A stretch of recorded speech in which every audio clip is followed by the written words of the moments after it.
Zviri aiwa bho amusikubatika mda aiwa kune kwatiri kumbokiya zvedu nashuto saka ndokwatiri kumborovera ikoko zvinenge zviri kuita zvichiita ya ndonyaya ndakudedzera pavhidhiyo rino because hanzi patakaita vhidhiyo last time paipa uchitaura nyaya dziri kuitika nenyaya dzemba yako here chichichichi haunonyatsopuwa mukana kunyatsotaura handiti zikunzi hanzi wanga wakasangwedya vamwe ndo waikutaurira Parkerson nashuto ndo waikutaurira hauna kuwana mukana wekutaura saka ndosanda kudedza panapa kuti ubva wangozvitaurira wega kuti zvikunyatsofamba sei kudheni kwako waizi aiwa nyaya iripo ndeyekuti isusu nashuto kune kubasa kwatiri kushanda kwatiri kukiyakiya zvedu tibatsira handiti saka nyaya iripo ndeyekuti pakazofamba ruma yekuti pakashuto aisa munhu mumba makuda Roddie ari kubhadhariswa mari imomo kuda akaendeswa kumapurasi aiwa inyaya dzekunyepa izvezvo hazvisiri izvezvo zvinhu zviripo ndezvokuti inini mumba mune zvinhu zvangu zvaunoziva iwe saka kuti ndingobuda ndichisiya musina munhu zvanga zvisingaiti pamunhu wandakatosiya achigara imomo because inini kwandoshandira kuti ndiende everyday nekudzokera mari yetransport zvinondikosta nditi saka ndiye ndichigara ikoko ukuwo zvinhu zvangu zvinenge zviri sei saka ini ndopota ndichiuya ndichitarisa zvinhu zvangu like now handiti ndambodzoka ndazocheka zvinhu zvangu kuti zviripo here then ndodzokera zvangu ndaona zvinhu zviripo zvinhu zvaitaurwa manyepo ndiri kushaya kuti akazviona kupi chaiko pakazviwana izvezvo hazvisiri izvezvo ndezvokunyepa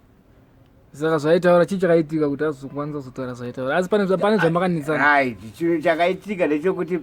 Parkerson ndiye munhu wandaifanira kunge ndakasiya mumba imomo achirara mumba imomo saka ini ndava kwandiri ikoko ndakambozoda kufonerwa manje nemukadzi washuto chinzi Parkerson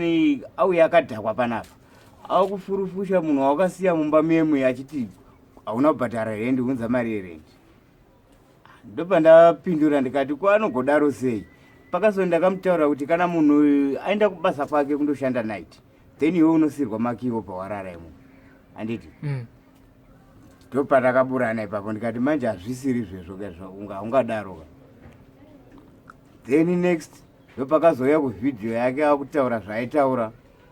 which means angatodhiniwa nezvezvo anandamuti aiwa kana zvakadaro manje kuti uchagara iko kazviti plus iwe ukaenda wakadhakwa manje unorarisa zvokuti unovhurirwa dho munhu akapinda akatora zvinhu akaenda haumunzwi waona manje saka zvakabvira pakuti mama bva kunetsana handiti ndopazvakabvira ipapo ndozvakamutuma kuti auye ataure zvaakataura izvezvo ndoyanga iri nyaya honzeri saka pane zvaakataura hapana kana chokwadi aiwa hapana nokuti iye manje ndine shungu kuti denda ndinaye ndamuona tambonyatsotaura tese kuti iwewe zvawakataura wakazviona kupi uye wakaudzwa nani kuti mumba muri kurojeswa munhu ari kurojeswa pawakaenda woti anoti pakahombowa wacho ya sure aiwa tamudedza mupinda 1v1 mupedzerana 1v1 iye unyatsotaura ndichimubvunza but inini zvangu mangu zvangu ndakamuregerera zvakatopera ndozva kudhakwa ndozvakunoita indambodhakwa wenichirasika kutaura unotaura nezvisiri waona manje saka mumwe wangu ungamite sei aiwa hapana